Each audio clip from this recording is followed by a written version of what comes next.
Bem-vindas à semana 9 do estudo de Êxodo de Jen Milken.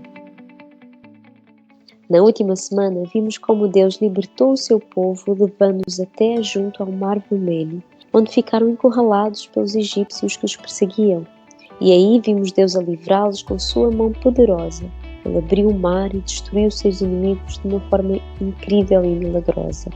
Então acabamos a semana com cânticos e muita celebração do povo. Mas este louvor rapidamente se transformou em murmuração, quando o povo começou a enfrentar a dureza do deserto. Iremos, no estudo desta semana, refletir sobre as falsas expectativas que os israelitas tinham em relação a esta nova liberdade e sobre como Deus testa o seu povo para que encontrem a verdadeira liberdade e satisfação, aquela que só podemos encontrar nele. O meu nome é Sara Moura e eu estou com a Débora Santos. Olá, Sara. Então vamos começar por falar sobre o que nos chamou mais atenção nesta semana. Esta, para mim, pessoalmente, foi uma semana dura. Eu senti, acho que mesmo esta dureza que os israelitas estavam a passar. O que mais me chamou a atenção é que eu acho que eu vinha com a expectativa de ler sobre os israelitas e a história, continuar a ler aqui sobre a libertação do povo, e acabei a ler, de facto, sobre mim, mais sobre mim do que sobre eles. Senti que nesta semana o estudo leva-nos a passar pelo nosso próprio deserto pessoal e a refletir sobre a nossa dependência espiritual de Deus. Então, à boleia da murmuração do povo, acho que percebemos que não temos hipótese de fugir ao espelho que eles são para nós, e somos chamadas a rever as nossas próprias expectativas da nossa vida, perceber se estamos a confiar mais nas nossas próprias forças ou em Deus e como se calhar não estamos a descansar de facto nele. Então são muitas coisas aqui que acho que falam diretamente ao nosso pecado. E o que é que tu pensaste, Débora? Essa semana, Sara, o que mais me chamou a atenção foi ver novamente a beleza que há em conhecermos a nossa história. Sim, porque como bem disseste, ler a história dos israelitas é mesmo ler sobre a nossa história. E além dela denunciar essas nossas fraquezas e nos ensinar, ela também vai nos levar à esperança da redenção, que há para nós através de Cristo e só mesmo por meio dele. Que como lemos em João 6, 48 a 51, eu sou o pão da vida. Vossos pais comeram o maná no deserto e morreram. Este é o pão que desce do céu, para que o que dele comer não morra. Eu sou o pão vivo que desceu do céu. Se alguém comer deste pão, viverá para sempre. E o pão que eu der é a minha carne, que eu darei pela vida do mundo. Amém. Vamos então voltar aqui ao texto, à história, ao momento em que começa a história nesta semana. E vemos que depois daquela libertação gloriosa no Mar Vermelho, e normalmente acho que é aqui que a história para as crianças acaba, e provavelmente é aqui onde a nossa memória coletiva também acaba, e depois disto tudo temos o versículo 22, no capítulo 15, em que diz: Depois fez Moisés partir os israelitas no Mar Vermelho, e saíram ao deserto de Sur, e andaram 3 dias no deserto e não acharam águas. E como se não bastasse, eu acho que eu não consigo imaginar o que é estar num deserto sem água. Eles chegam a Mara, que é como o nome diz, e encontram águas amargas e que não podem beber. Ou seja, que balde de água fria que este povo está a levar. Eu não consigo imaginar a frustração que é sair daquele momento de alegria para um momento tão difícil de sede e depois quando encontram água ainda por cima não é água que conseguem beber, não é? Deve ter dado assim um grande desespero e conseguimos ver isso nas palavras deles. Mas se formos aqui ser um pouco racionais, será que eles tinham mesmo razão para esperarem que não ia ser difícil? Se voltarmos um pouco atrás, quando Moisés, mesmo antes da primeira praga, fala com Faraó, ele não diz que o povo vai para um sítio maravilhoso adorar a Deus. Ele diz mesmo, olha, deixa-nos o povo ir para que adore a Deus no deserto, não é? Sim, podemos aqui fazer um paralelismo com a vida de Jesus. Assim que ele é batizado, também vai para o deserto. Da mesma forma, Deus diz que esta nação de Israel é como seu filho primogênito, que depois de passar pelas águas, também vai para o deserto para ser testado. A grande diferença é aquela que já sabemos, que Jesus mesmo, sabendo que vai ser difícil, não murmura, não duvida, não peca em momento algum. É simbolicamente cumprir nos 40 dias no deserto aquilo que os israelitas não conseguiram cumprir nos seus 40 anos de deserto. E graças a Deus por isso, né? Porque Jesus consegue cumprir aquilo que nós não conseguimos cumprir na nossa vida. Indo então para o estudo, vamos aqui começar a responder às perguntas. E indo à pergunta 6, eu creio que a atitude do povo, quando se queixa a Moisés, é que no fundo eles, primeiro, não têm expectativa de passar por coisas tão difíceis. Porque apesar de saber que iam para o deserto, acho que não estavam à espera que isto fosse tão difícil. É quase quando alguém nos avisa que é difícil fazer uma coisa. E agora pensar, nós as duas estamos aqui à espera de filhos, né? Estamos as duas grávidas. E aposto que alguém já te disse isto, Débora, que é difícil ter filhos, vai ser difícil. Já alguém te disse isso? Muitas, muitas vezes. Pronto, eu também ouvi isso, mas a verdade é que eu só percebi isso quando eu passei na pele. E eu lembro de uma das noites mais difíceis que nós tivemos, eu comentar com o meu marido, dizer, isto é a coisa mais difícil que eu fiz na minha vida, que eu estou a fazer na minha vida. E não era só a dificuldade física, o cansaço ou a insegurança, era mesmo aquela sensação de que eu estou a fazer algo para o qual eu sou insuficiente e eu preciso mesmo de Deus. E se calhar isto é um pouco verdade para a nossa vida, é que se calhar nós nunca temos uma expectativa verdadeira até passarmos pela realidade. Até que ponto não fazemos isso à nossa vida cristã? Ou seja, será que quando surgem provações não temos esta atitude semelhante à dos israelitas? E hoje vamos, ao longo do estudo, se calhar refletir um pouco mais sobre isto. Mas o que acontece a seguir nessa história é que Deus não responde de forma dura, Deus não vira a cara, Deus graciosamente transforma aquela água amarga em água doce. E isso faz-nos lembrar a primeira praga, a gente aponta para isso no estudo, em que Deus transforma a água boa em água não bebível. Então parece que aqui Deus está a reverter essa praga e explicar algo aos israelitas para lhes dar uma lição. Que teste e lição é que achas que está aqui presente, Débora? Pelo teste e resposta de Deus, percebemos que os israelitas estão a lidar com a dúvida: será que Deus vai nos fazer sofrer ao mesmo que aos egípcios?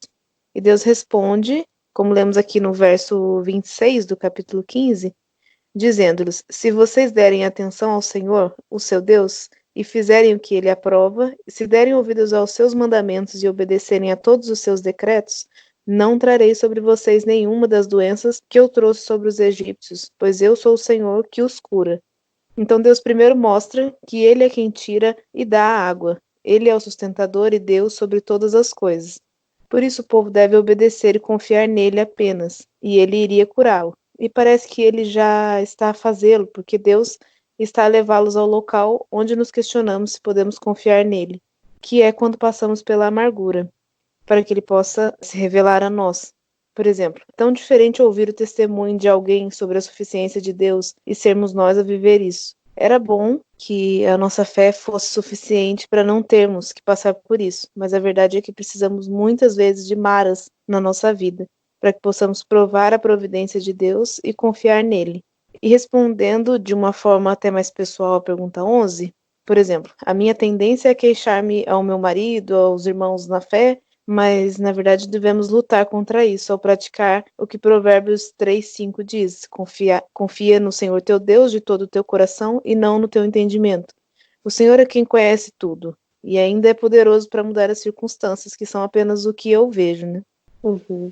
Mas logo de seguida a toda esta queixa que vemos o povo e a dúvida a fazer a Deus e a resposta de Deus, ironicamente, passado 10 quilómetros, ou seja, umas 2 horitas a pé daquele sítio, eles encontram Elim. E ali é uma espécie de oásis, né? Se calhar era exatamente aquilo que eles estavam à procura. Deus fala-lhes primeiro passar pelo local da amargura para aprender sobre Deus e só depois é que então levam aqui a este oásis. E mais uma vez Deus mostra a sua providência independentemente do povo estar à altura. E aqui é giro porque há este pormenor de terem 12 fontes, né, que corresponde às 12 tribos, cada uma tinha a sua fonte. Imaginamos que havia bastante sombra neste sítio também, suficiente. E pronto, o povo continua a andar no deserto e passado algum tempo o povo volta a murmurar, e encontramos isto no versículo 3 do capítulo 16, e eles queixam-se porque têm fome, de facto. Não sei como é que tu ficas quando tens fome, Débora, mas imagina a fome que eles estariam aqui a passar nesta altura. E agora, em vez de idealizar então o futuro, como eles estavam a fazer quando saíram, né, em direção ao deserto, eles começam a idealizar o passado. Então, de repente, esquecem-se de toda a dureza que passaram no Egito e só se lembram da carninha quente, do pão em fartura que tinham. Ou seja, no fundo, isto é o que acontece quando nós começamos a murmurar, né, a queixar. Nós idealizamos o passado como se fosse muito melhor daquilo que vivemos, pioramos o futuro e não somos realistas com aquilo que estamos a passar no presente. Então, isto é completamente irracional, ou seja, não é realista. E como é que Moisés e Arão vão responder a isto? Eu acho que eles avisam logo que a murmuração não é contra eles, né? É sempre contra Deus. Será que nós compreendemos isso? Que a murmuração é sempre contra Deus? Quando nos queixamos de um chefe ou da nossa casa, estamos na realidade a queixar-nos de Deus, que permitiu isso na nossa vida. Será que compreendemos isso? Olha, eu confesso que esta foi uma das lições fortes na minha vida durante esta semana. Eu acho que cai muito nesta tentação de queixar, ou seja, no momento em que acho que há alguma coisa injusta, alguma coisa que alguma pessoa disse que não foi certo, ou seja, que não está errado em reconhecer as coisas erradas, mas o problema é que caio às vezes na questão da murmuração e pior de tudo é que quando estou a fazê-lo eu não reconheço o meu pecado. É preciso mesmo voltar lá, é preciso que Deus me mostre, é preciso que Deus me sensibilize, às vezes através das pessoas que estão mais próximas a mim. E mesmo quando confesso este pecado, eu acho que eu nunca, se calhar, fui a fundo de perceber que eu, no fundo, estou a murmurar contra Deus, a ser ingrata em relação a Deus e a não confiar nas circunstâncias que Ele coloca à minha volta e a não sequer, muitas vezes, a passar um bom testemunho. Então, eu reconheço-me e identifico-me nesta luta do povo de Israel. Sim, mas Deus ainda continua a responder com generosidade, né? E depois do povo queixar-se do pão e da carne, que já não tem, no dia seguinte vão ter pão e carne que não acaba. E é muito interessante essa ideia do nome do maná, que significa o que é isto? E é muito bonito vermos esse padrão de Deus, mesmo quando o povo pede e pergunta na sua falta de fé, Deus responde ao seu povo. Realmente. E é interessante também vermos, então, agora na pergunta 17, as particularidades deste pão que Deus enviou do céu, neste maná. Primeiro, esta questão da medida, um gomer por pessoa, que era o suficiente para que cada pessoa precisava comer por um dia. Ou seja, literalmente era o pão diário de cada um. E ainda assim, eles sabiam que aquilo seria suficiente para eles, mas claramente tentaram guardar o pão para o dia a seguir. Ou seja, o povo volta a ser infiel. E o que acontece é que o pão no dia seguinte criava bichos e cheirava mal. E aqui conseguimos encontrar este paralelismo com o Novo Testamento, né? Quantos versículos em que encontramos sobre isto no Novo Testamento? Vamos, por exemplo, a Mateus 6,19, que diz: não acumuleis para vós outros tesouros na terra, onde a traça e a ferrugem destroem. Ou, por exemplo, em Tiago 5,2, vossas riquezas apodreceram e as vossas roupas finas desvaneceram, ruídas pela traça. Então, a verdade é que nós temos a palavra constantemente a dizer-nos as mesmas coisas que o povo está aqui a ouvir. E, se calhar, nós também tentamos acumular, somos sinceros, tentamos acumular muito mais daquilo que nós precisamos, né, no nosso dia-a-dia. Outra particularidade é que Deus, quando dá este pão, eles só têm que colher aquela quantidade. Não têm que trabalhar, não têm que produzir o pão, ele simplesmente cai e eles recebem-no. E isto parece que também é difícil para o povo. E também é difícil para nós, não é? Quantas vezes queremos ser nós a trabalhar pelo pão, merecê-lo, confiar nas nossas forças e não querer que seja Deus a dizer o quanto eu preciso. Porque, na realidade, eu não quero responder a Deus, eu quero mais. Né? E aqui lembramos também de Salmo 127, que diz: inútil vos será levantar de madrugada, repousar à tarde, comer o pão de dores, pois assim dá ele aos seus amados no sono. E já vamos falar de sono, já vamos falar do descanso mais à frente. Mas a verdade é que muitas vezes queremos mais este pão de dores do que propriamente receber e estar gratos por aquilo que Deus nos dá a cada dia. E por fim, quando falamos do pão que cai no céu, não estamos apenas a falar do pão do dia a dia. Tu já referiste este versículo logo no início, Débora, e vale a pena voltar a ele, que Jesus revela-nos que este maná está a apontar para ele. Quando ele diz, como já citaste, eu sou o pão vivo que desceu do céu, se alguém comer deste pão viverá para sempre. Então, com tudo isto em mente, como é que podemos ir para a pergunta 19? Será que confiamos na providência diária de Deus, buscando em primeiro lugar o alimento que mais precisamos, que é Cristo? Eu gostava de dizer que sim, plenamente, mas olha, é uma vergonha admitir que é uma dificuldade quando é algo, né, que repetidamente é prometido por um Deus que não falha e nunca falhou com seus filhos. O aspecto de poder prever, não prever, né, nem controlar as variáveis, deixa-me ansiosa. E Deus provê as necessidades do povo no deserto, até de forma irônica. Ele responde às suas queixas comparando ao Egito, né, quando os israelitas comparam as coisas que tinham no Egito. E aqui eu não tenho nada, e de forma sobrenatural, vindo do céu, Deus responde exatamente com pão e carne, que era o que eles questionavam que tinham anteriormente, com fartura. Então, quanto mais Deus vai me suprir a mim, que tenho mais do que eu preciso, né? Quanto mais a mim, que tenho mais do que preciso, ele vai suprir diariamente. Essa é a confiança que eu tenho que ter e deve ser plena. Há aqui uma frase também do pastor Tiago que me fez pensar nesta pergunta, que de facto murmurar também é resistir à ideia de que Deus nos pode transformar. E ele usa a expressão, é voltar a ser fiel a Faraó, porque murmurar era aquilo que o povo já fazia quando estava no Egito, e agora continuam a fazer o mesmo com Moisés. E no fundo é isto que nós muitas vezes fazemos, não é? Nós quase que murmuramos a lembrar da nossa vida passada ou no mesmo padrão da nossa vida passada sem Cristo. E então precisamos mesmo da graça de Deus e pedir constantemente que Ele nos ajude. Bom, continuando, vamos ainda ver mais uma particularidade em relação a este alimento, que é o facto de no sexto dia eles poderem colher para o dia seguinte, que era algo que não acontecia nos outros dias da semana. E eles colhiam a mais no sexto dia para poderem descansar no sétimo dia. E como já estamos à espera deste povo, eles saem na mesma para colher no sétimo dia e não encontram.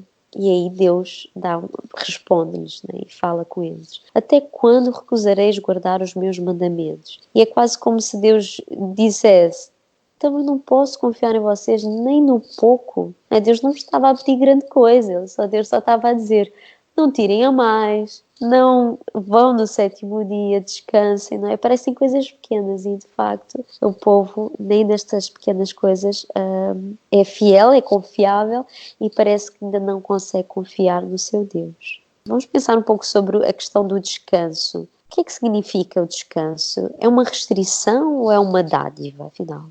Olha, afinal, eu diria que é uma dádiva e era para ser guardado o louvor a Deus. Mas o problema é que eles e nós, né, acreditamos que o nosso próprio trabalho e esforço nos sustenta. Quando descansamos, precisamos descansar, mas nem sempre temos esse limite. A instituição do sábado como dia de descanso nos faz ser gratos a Deus por cuidar de nós e nos fazer parar. E quando dedicamos esse tempo a Ele, acabamos por descansar fisicamente também. A crença de que podemos, de alguma forma, nos garantir pelos nossos esforços, que com isso podemos ajudar a Deus a fazer o seu trabalho, para mim, tudo que envolva imprevisibilidade me atrapalha o descanso, né? Um exemplo agora, a gente vive esses dias tão desesperados mesmo, né? O coronavírus é algo que tirou as nossas rotinas e as coisas que a gente já tem preparado, tudo fica invertido, fica confuso, mas não é nada do que a gente possa controlar, então tudo isso causa uma ansiedade. É como se tirasse mesmo essa nossa sensação de que nós temos o controle, né? Ficou bem claro que nós não temos mesmo, nem de longe podemos fazer alguma coisa, além, claro, da nossa parte das coisas que precisamos tomar o cuidado, mas é Deus sobre tudo. E parece que da mesma forma como o povo continua a viver nessa falta de controle, vamos por assim, nós também somos chamados a viver assim. E vemos aqui na pergunta 26, que que cita o versículo 35 do capítulo 16, que diz: E comeram os filhos de Israel maná durante 40 anos, até que entraram em terra habitada. E vamos parar por aqui.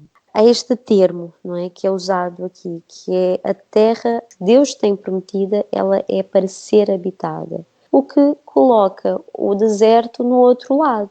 É como se vemos aqui o deserto, e a Jane Wilken chama a atenção a isto, que o deserto é uma terra que não é para ser habitada.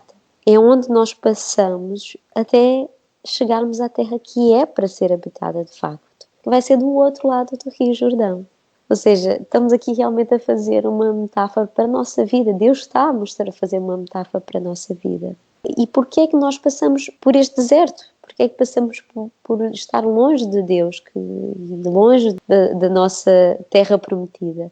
Porquê? Para sermos testados, para que possamos dizer que Jesus é de facto o nosso pão diário e que não somos nós que temos o controle, como estavas a dizer, mas que devemos descansar nele e todos os dias entregar a nossa vida a ele.